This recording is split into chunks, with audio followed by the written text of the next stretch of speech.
என் வாழ்க்கையில கிடைச்ச பெரிய கிஃப்டா நான் உன்னதாமா நினைக்கிறேன்.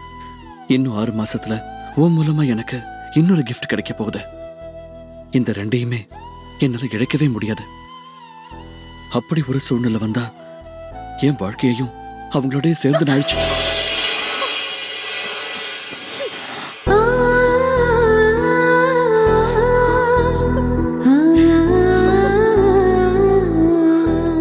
தப்பா எதுவும் சொல்லிடாதீங்க. அது கேட்கிற சக்தி கூட எனக்கு இல்லை.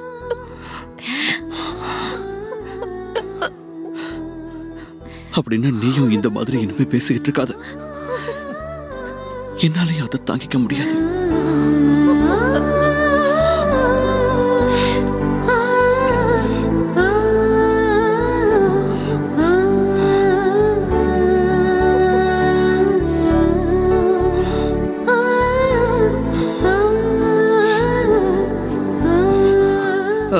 வாங்க பிரியா. நீங்க எப்ப வந்தீங்க? 2 பேரும் மாறி மாறி ஊட்டி விட்டுக்கும் போதே நான் வந்துட்டேன். அது ஒண்ணும் இல்ல, ஒரு வித்தியாசமா ட்ரை பண்ணி பார்க்கலாம்னு. நீங்களும் ஊட்டிக்கங்களேன். நீங்களும் சாப்பிடுங்களேன்னு சொல்ல வந்தேன். நான் ஆஃபீஸ்க்கு கிளம்பணும். நான் ரெடி ஆயிட்டு வந்துடுறேன்.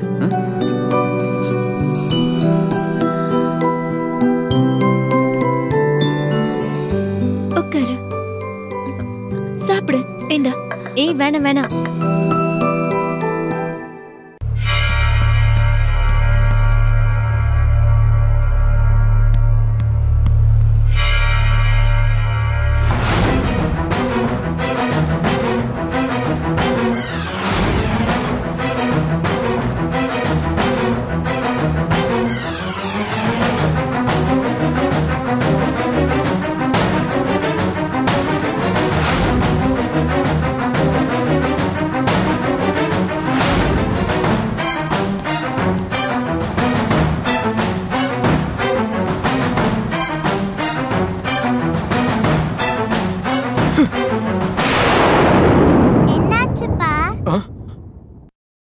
ஒண்ணுலமா ஒண்ணுல.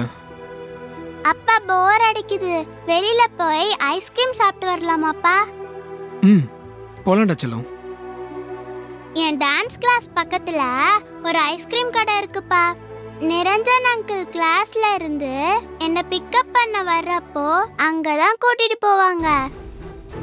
அந்த கடையில ஐஸ்கிரீம் சூப்பரா இருக்கும்பா. நானு, அம்மா, அங்கிள் எல்லாரும் அங்கதான் போய் நல்லா ஜாலியா சாப்பிடுவோம்ப்பா. மாமாவும் அம்மாவும் அப்படி என்னமா பேசுவாங்க? ஏங்க உங்களுக்கு ஐஸ்கிரீம் பிடிக்காதா? பிடிக்காதுன்னு இல்ல, பைத்தியம் மாதிரி ஐஸ்கிரீம் சாப்பிட்ட காலெல்லாம் காலேஜோட முடிஞ்சு போச்சு. இப்ப அவ்வளவாலாம் இன்ட்ரெஸ்ட் இல்ல.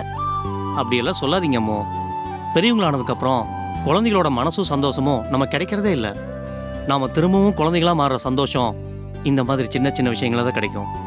அந்த எக்ஸ்பீரியன்ஸை மிஸ் பண்ணவே கூடாது. சில கல்யாணங்கள்லையும் சில விசேஷங்கள்லையும் பார்த்துருப்பீங்களே, குழந்தைகளோட போட்டி போட்டுட்டு தாத்தாவும் பாட்டியும் கப்பு ஐஸ்கிரீமை பின்னி எடுப்பாங்க. அதுக்கு காரணம் அவங்களும் குழந்தையாவே மாறிடுறாங்க. நீங்க எழுத்தாளர்னு மட்டும் தான் நினைச்சேன், ஆனா நல்ல பேச்சாளர்னு இப்ப எனக்கு புரியுது.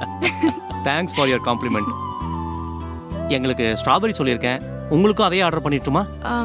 இல்ல நிரஞ்சன், வேண்டாம். சும்மா வேண்டாம் வேண்டாம்னு சொல்லாதீங்க. உங்களை உட்கார வச்சுட்டு சாப்பிட்டா எங்களுக்கு தானே வயிறு வலிக்கும். எங்க ஹெல்த்துக்காவது நீங்க சாப்பிட்டு தான் ஆகணும். ஆமாமா, இல்லன்னு வெச்சுக்கோ. ஏன் நீயும் ஐஸ்கிரீம் சாப்பிட மாட்டியா? இல்ல இல்ல, உனக்கு ஆர்டர் பண்ணதையும் நான் சேர்த்து சாப்பிடுவேன். ஏய் வாலு. அங்கிள், அம்மா என்ன அடிக்குறாங்க பாருங்க. அது தப்பம்மோ. ஏன் முன்னால நீங்க கை ஓங்கவே கூடாது.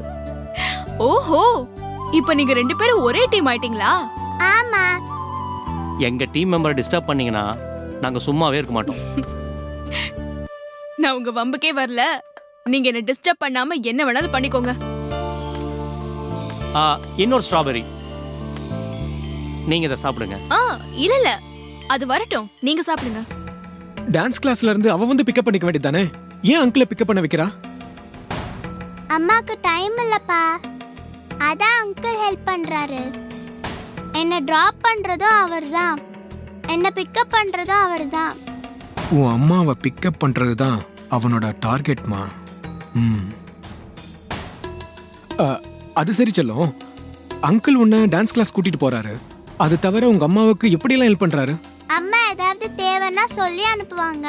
கடைக்கு போய் வாங்கி கொடுப்பாரு. எனக்கு ஜுரம் வந்துடுச்சுன்னா டாக்டர் கிட்ட கூட்டிட்டு போவாரு.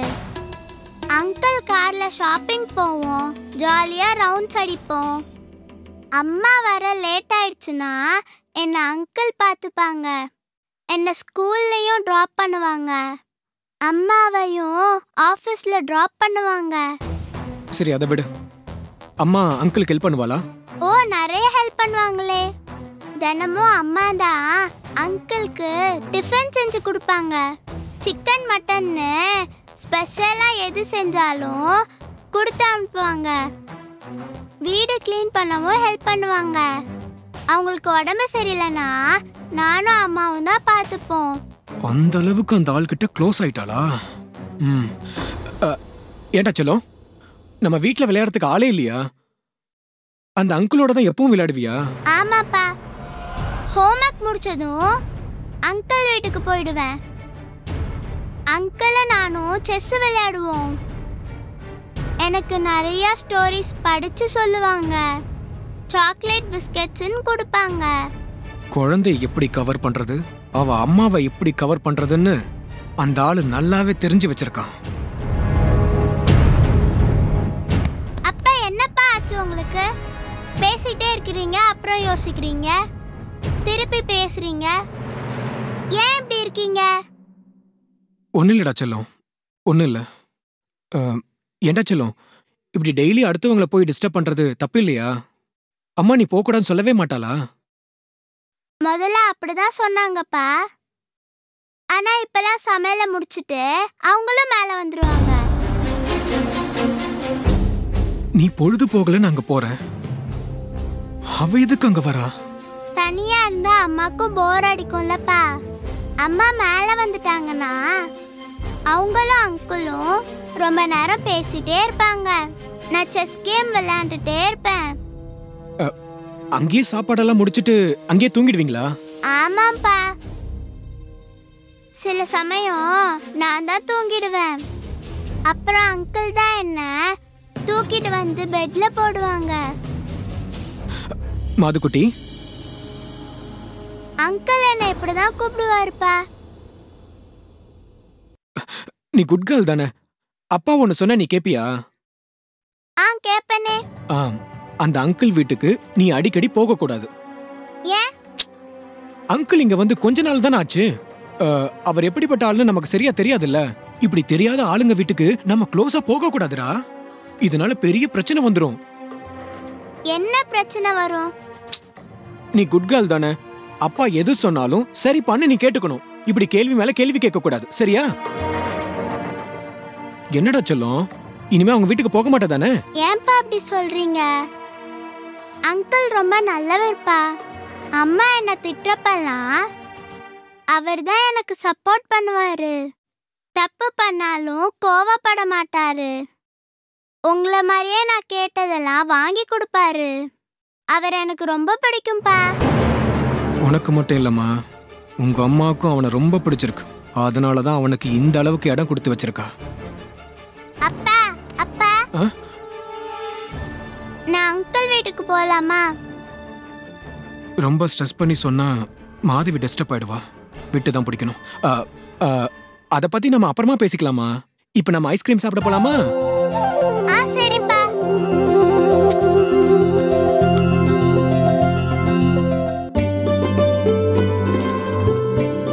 இன்னொரு இடியாப்பம் வச்சுக்கங்க. இல்ல போதும் அத்தை. என்ன மாப்ள இவ்ளோ கம்மியா சாப்பிடுறீங்க? இன்னொரு இடியாப்பம் வச்சுக்கங்க. அப்பதானே உடம்பு ஆரோக்கியமா இருக்கும். ஏன் என் புருஷன் உயிரோட இருக்கிறது உனக்கு பிடிக்கலையா? மொத்தமா இவரை என்கிட்ட இருந்து பிரிச்சு அனுப்பிடலான்னு பாக்குறியா?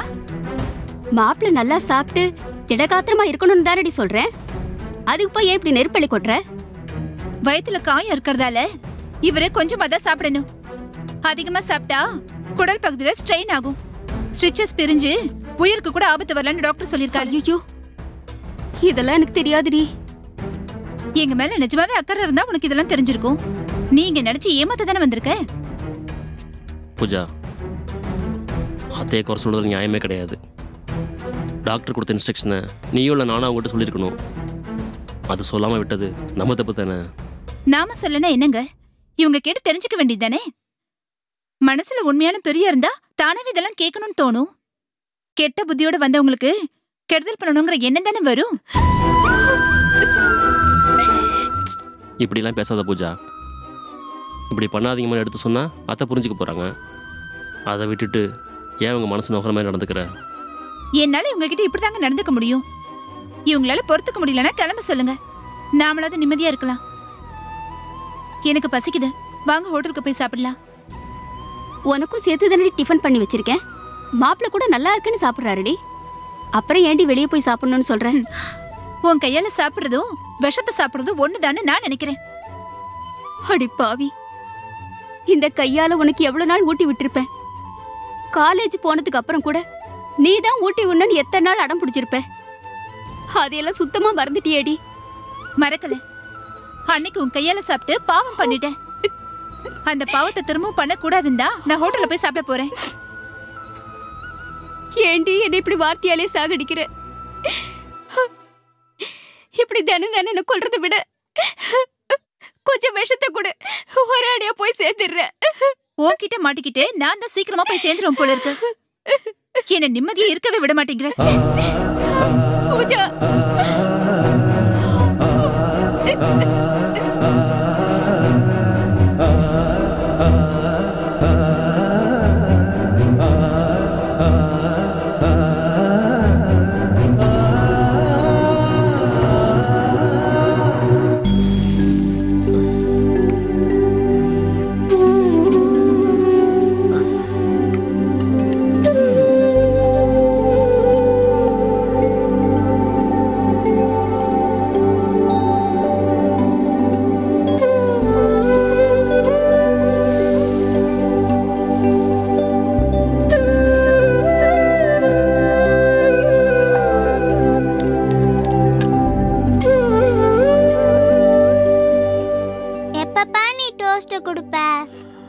இன்னும் 2 minutes செல்லும்.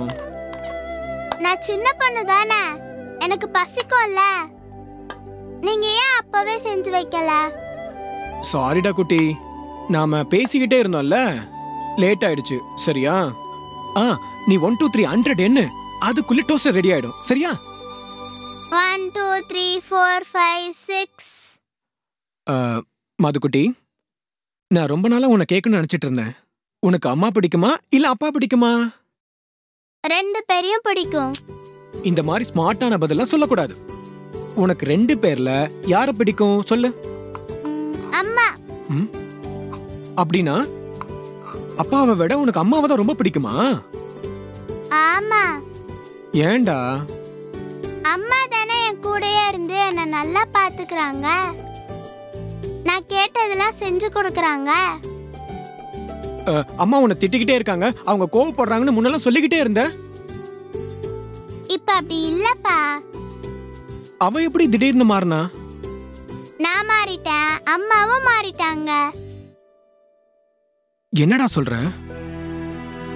முன்னெல்லாம் நான் அம்மா பேச்ச கேட்காம வம்பு பண்ணிட்டு இருப்பேன், ஆட்டம் போடுவேன்.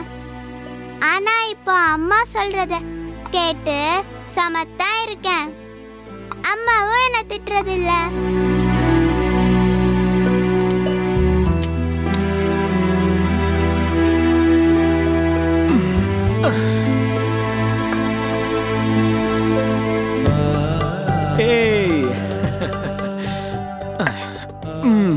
உட்காருங்க உட்காருங்க உட்காருங்க. சாப்பிடலாமா?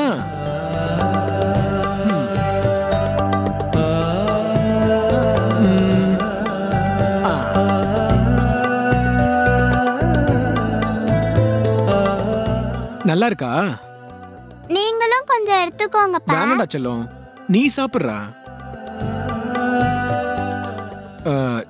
செல்லம், அப்பா இன்னொரு கேள்வி கேட்பேன், அதுக்கு நீ கரெக்டா பதில் சொல்லணும். இப்ப நானும் அம்மாவும் பிரிஞ்சிருக்கோம். எனக்கு பதிலா அம்மா இன்னொரு அப்பாவை கொண்டு வந்தா நீ என்னடா பண்ணுவ? மாதவி, மாதவி செல்லம், கோச்சிக்காதடா. அப்பா சும்மா விளையாட்டுக்கு தானே சொன்னேன். சொன்னாலும் எனக்கு பிடிக்கலப்பா. என்னடா, அம்மாவும் எவ்வளவு நாள் தான் தனியா இருக்க முடியும்? அவங்களுக்கும் ஒரு துணை வேணும்ல. அதான் நான் இருக்கேன்ல. நீ எல்லா விஷயத்திலயும் அம்மாவுக்கு பாதுகாப்பா இருக்க முடியாதுடா. என்ன மாதிரி ஒரு சப்போர்ட் அவளுக்கு கண்டிப்பா தேவைடா. அதான் நீங்க இருக்கீங்கல்ல. அம்மாவுக்கு தான் என்ன பிடிக்கலையே. ஆனா எனக்கு உங்களை பிடிச்சிருக்கே. அது உன் அம்மாவுக்கு புரியலையடா. ஒருவேளை உன் விருப்பத்தையும் மீறி அம்மா ஒரு அப்பாவை கொண்டு வந்து நிப்பாட்டினா நீ என்னடா பண்ணுவ? இனிமே அவங்க கிட்ட பேசவே மாட்டேன். அம்மா பேச்சு டூ விட்டுட்டு உங்ககிட்டயே வந்துடுவேன். அப்பாவை வர்றது யாரா இருந்தாலும் உன் மனசு மாறாதுல்ல. ஆஹா, எனக்கு நீங்க தான் வேணும், வேற யாரும் வேணாம்.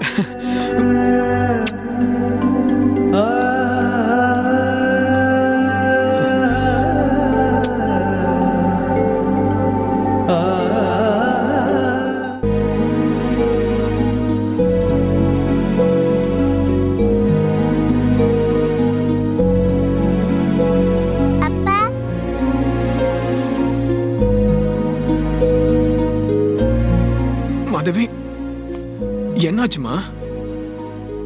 அலாரம் அடிக்குதுப்பா. அலாரமா? அலாரம்லாம் ஒண்ணு இல்லடா செல்லம். நீ ஏதாவது கனவு கண்டிருக்கன்னு நினைக்கிறேன். படுத்துக்கம்மா. இல்லப்பா, அலாரம் கேட்டுச்சுப்பா. இல்லடா செல்லம், அலாரம்லாம் இங்க இல்ல.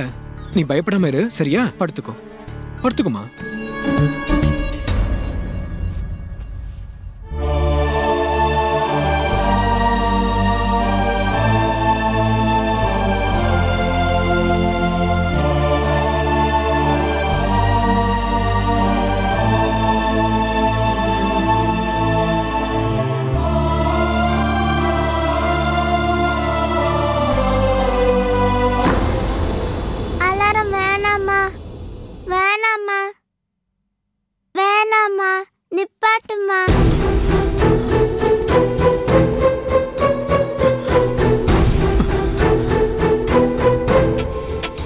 அப்பா பக்கத்துல தான் இருக்கேன், நீ தூங்கு.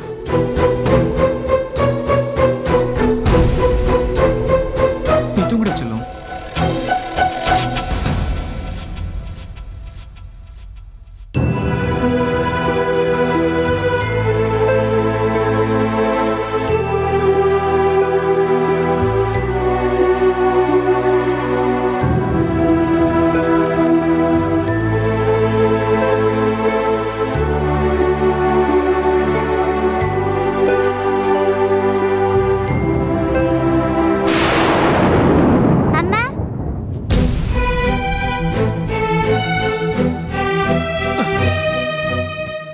என்னாச்சுமா உனக்கு? ஏன் இப்படி அடிக்கடி எந்திரிக்கிற? அலாரம்பா. அலாரமா?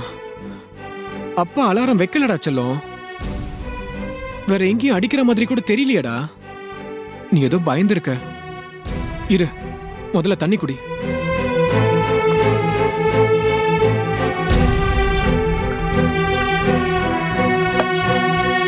இந்த குடி.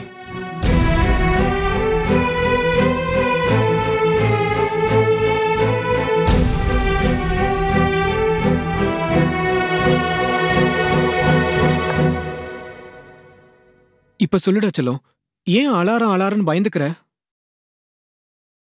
நேத்து அங்கிளுக்கு உடம்பு முடியாம போச்சுல, ராத்திரி அங்கிளுக்கு மருந்து கொடுக்கணும்னு அம்மா அலாரம் வச்சு எந்திரிச்சாங்கப்பா. எனக்கு தூக்கமே போயிடுச்சுப்பா. அந்த நேரத்துல எழுந்து அவ என்ன பண்றா? அங்கிளுக்கு மருந்து கொடுப்பாங்கப்பா, அப்புறம் திருப்பியும் வந்துடுவாங்க. எவ்வளவு நாளா இந்த மாதிரி நடக்குது? 2 நாளா. அப்பா தூக்கம் வருது. நீ படுத்துக்கோ. அப்பா வந்து எல்லா அலாரத்தையும் ஆஃப் பண்ணி வச்சுட்டேன். அதனால நீ பயப்படாம தூங்கலாம், சரியா? சரி, படுத்துக்கோ.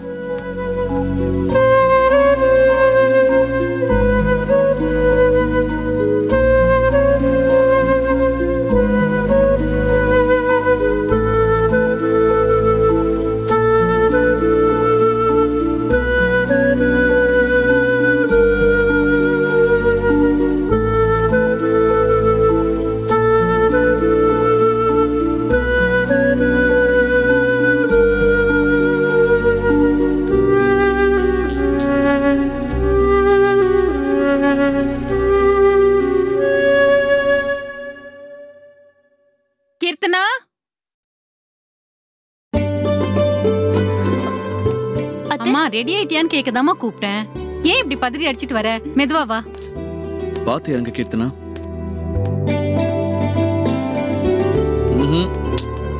மெதுவா பாத்து இறங்க, அவசரப்படாத. ரெடி ஆயிட்டியா? ஏமா, கோயிலுக்கு நீ மட்டும் போனா போதாதாமா? கீர்த்தனாவும் கண்டிப்பா வரணுமா? ஆமாண்டா, ஒவ்வொரு மாசமும் 2வது வெள்ளிக்கிழமை ஆனா இவளையும் கோயிலுக்கு கூட்டிட்டு வரேன்னு வேண்டிக்கிட்டேன்டா. சரி, நீ எதுக்கு கேக்குறத? கன்சீவ்டா இருக்கிறப்ப அங்க எங்க அலையக்கூடாதுன்னு நீ தான் சொல்ற. இப்ப நீயே இவளை கூட்டிக்கிட்டு அலையறியன்னு தான் கேட்டேன். டேய், அதுக்காக இவளை வீட்லயே அடைச்சு வச்சிருக்க முடியுமா? கோயில் குளம்னு போனாதாண்டா அவளுக்கும் பொழுது போகும். சும்மா டிவியே பாத்துக்கிட்டு உட்கார்ந்துட்டு இருந்தா அவளுக்கு எப்படிடா பொழுது போகும்? அதெல்லாம் சரிதாம்மா, ஆனாலும் எனக்கு கவலையா இருக்கு. வேண்டுதல உன்னோட முடிச்சுக்க கூடாதா? ஏன் இவளையும் இழுத்துக்கிட்டு போற? டேய், இவளுக்கு நல்லபடியா குழந்தை பிறக்கணும்னு தாண்டா நான் வேண்டிட்டு இருக்கேன். இதுக்கு இவ இல்லைன்னா எப்படிடா? செக்கப்காக ஹாஸ்பிட்டல் போறது இல்ல, அது மாதிரி தாண்டா இதுவும். இத பாரு, அங்க போறது உடம்பு ஆரோக்கியத்துக்காக, கோயிலுக்கு போறது மனசு நிம்மதிக்காக. என்ன பொறுத்த வரையில ரெண்டும் முக்கியம்தான். சரிம்மா, சொன்னா நீ கேட்க மாட்டே. கோயிலுக்கு போயிட்டு சீக்கிரம் வந்துருங்க. எப்பவும் போல ரொம்ப நேரம் கோயிலே உட்காந்துக்கிட்டு இருக்காதீங்க. இவளால வெயில தாங்க முடியாது. டேய், போதுண்டா. என் மருமக மேல எனக்கும் அக்கறை இருக்கு. இவளுக்கு எது ஒத்துக்கும் எது ஒத்துக்காதுன்னு எனக்கும் நல்லா தெரியும்டா. இவளை பத்தி நீ கவலைப்படாம நீ முதல்ல ஆபீஸ் கிளம்பு. கீர்த்தனா, தண்ணி பாட்டில் எடுத்துக்கிட்டியாமா? ஆமாண்டா, தண்ணி பாட்டிலு, ஜூஸ், ஸ்நாக்ஸ் எல்லாத்தையும் எடுத்துக்கிட்டு நாங்க போய் கோயில்ல உட்காந்து குடும்பம் நடத்துறோம். நீ ஆபீஸ் முடிஞ்ச உடனே நேரா அங்க வந்துரு, சரியா? ஏமா என்ன இப்படி கலாட்டா பண்ற? பின்ன என்னடா, நான் தான் பாத்துக்கிறேன்னு சொல்றேன்ல. என்ன நம்பாம என்னமோ அது எடுத்துக்கிட்டியா இது எடுத்துக்கிட்டியான்னு ரொம்ப தான் உருகுற. ஏமா, என் ஒய்ஃபுக்காக நான் உருகிறதுல என்னம்மா தப்பு இருக்கு? இன்னும் 6 மாசத்துல இவ அப்பாங்கிற அந்தஸ்தையும் சந்தோஷத்தையும் எனக்கு கொடுக்க போறா. அதுக்காக இவ பக்கத்திலே இருந்து பாத்துக்கணும்னு தான் நானும் ஆசைப்படுறேன். ஆனா சூழ்நிலை தான் சரியா இல்ல.